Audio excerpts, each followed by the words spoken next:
అదరగొట్టే కారం రంగు రుచి ఆచి కారం పొడి. బంగారం రేటు పెరగడంతో దొంగలు కూడా పెరిగిపోయారు. కాలనీల్లోనే కాదు, ఆసుపత్రుల్లో కూడా చోరీలకు పాల్పడుతున్నారు. లేటెస్ట్గా మధ్యప్రదేశ్లో జరిగిన ఈ చోరీ చూస్తే ఎవరికైనా భయమేస్తుంది. లిఫ్టుల్లో కూడా దొంగలు చొరబడుతున్నారు. భోపాల్ ఎయిమ్స్ ఆసుపత్రిలో చైన్ స్నాచింగ్ ఘటన కలకలం రేపింది. ఆసుపత్రిలో సెక్యూరిటీ లేకపోవడంతో రెచ్చిపోయారు స్నాచర్. ఆదివారం సాయంత్రం హాస్పిటల్ లిఫ్టులో ఈ ఘటన చోటు చేసుకుంది.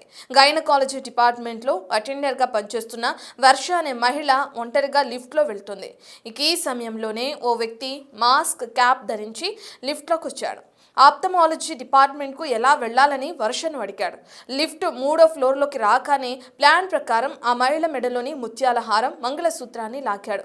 వర్ష తీవ్రంగా ప్రతిఘటించినప్పటికీ ఆమె మెడలోని మంగళసూత్రాన్ని లాక్కుని పరారయ్యాడు. తన చైన్ లాక్కుని వెళ్లటంతో బాధిత మహిళ అక్కడే కూర్చుని ఏడుస్తూ ఉండిపోయింది. విషయం తెలుసుకున్న ఆసుపత్రి వర్గాలు చైన్ స్నాచర్ కోసం వెతికాయి. అప్పటికే హాస్పిటల్లోని ఐపీడీ గేట్ నుంచి దొంగ పరారైనట్లు గుర్తించారు అక్కడి సిబ్బంది. ఈ చైన్ స్నాచింగ్ సీన్ మొత్తం లిఫ్ట్లోని సీసీటీవీ ఫుటేజ్లో రికార్డ్ అయింది.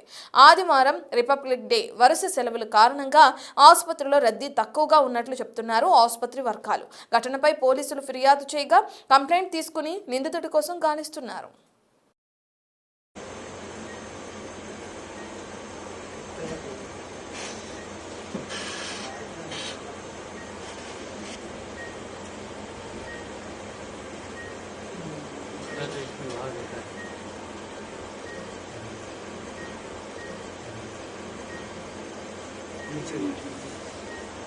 देखो दीदी के साथ ही आ गया पीछे।